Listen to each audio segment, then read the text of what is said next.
Ya. Assalamualaikum warahmatullahi wabarakatuh.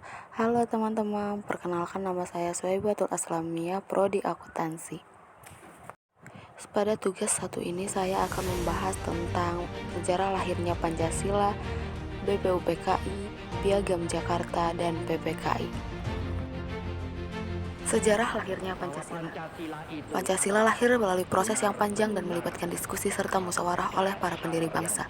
Gagasan tentang dasar negara Indonesia mulai muncul ketika Jepang mengalami kekalahan dalam Perang Dunia Kedua.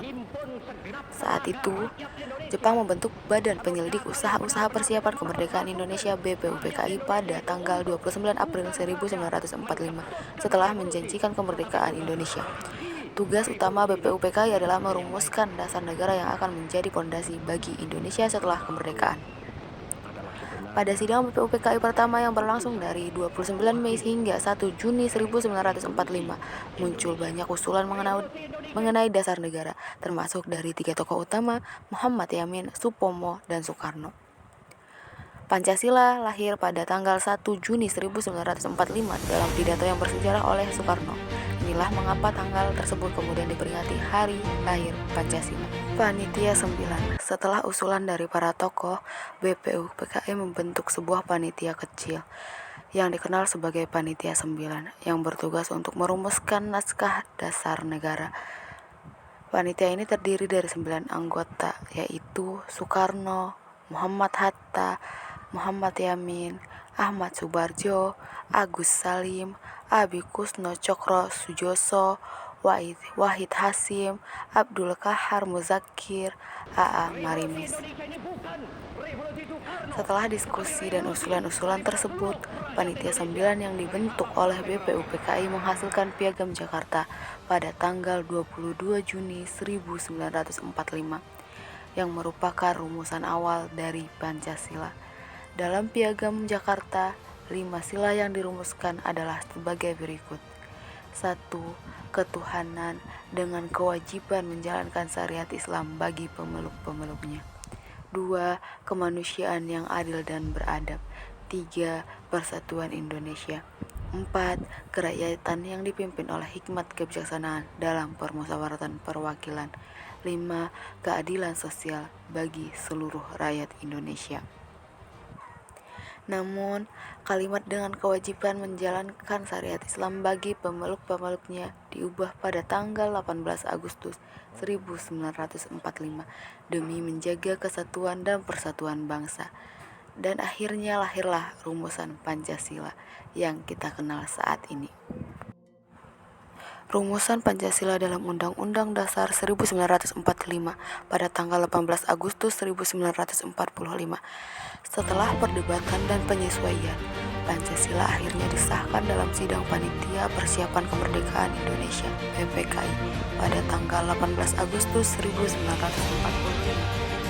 dengan rumusan sebagai berikut. 1. Ketuhanan yang Maha Esa.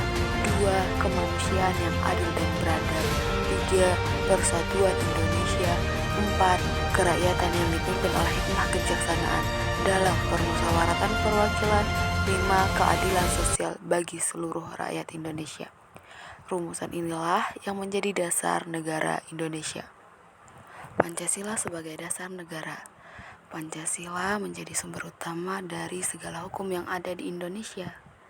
Ini artinya setiap peraturan dan undang-undang harus sesuai dengan nilai-nilai yang ada di dalam Pancasila.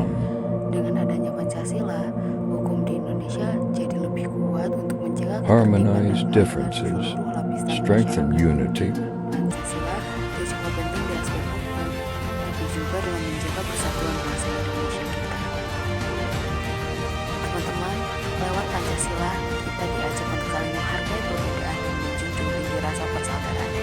Inilah yang membuat Pancasila menjadi fondasi utama untuk membangun bangsa yang kuat dan harmonis.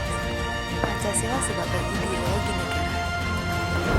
Pancasila bukan cuma jadi dasar hukum, tapi juga berfungsi sebagai ideologi negara yang mengarahkan tindakan dan kebijakan pemerintah. Sebagai ideologi, Pancasila memberikan panduan untuk membangun bangsa dan negara dengan tujuan menciptakan keadilan sosial serta kesejahteraan bagi semua rakyat. Pancasila juga berperan penting dalam menjaga persatuan dan kesatuan bangsa. Lewat Pancasila, kita diajak untuk selalu menghargai perbedaan dan menjunjung tinggi rasa persaudaraan di tengah masyarakat yang majemuk. Fungsi Pancasila. Fungsi Pancasila itu luas banget. Selain jadi dasar negara, Pancasila juga berperan sebagai ideologi dan pandangan hidup yang mengarahkan masyarakat dalam berperilaku. Selain itu, Pancasila juga berfungsi sebagai alat pemersatu bangsa, membantu menciptakan norma dan nilai yang mendukung kerukunan di tengah perbedaan yang ada. Adanya Pancasila diharapkan masyarakat dapat hidup rukun dan damai.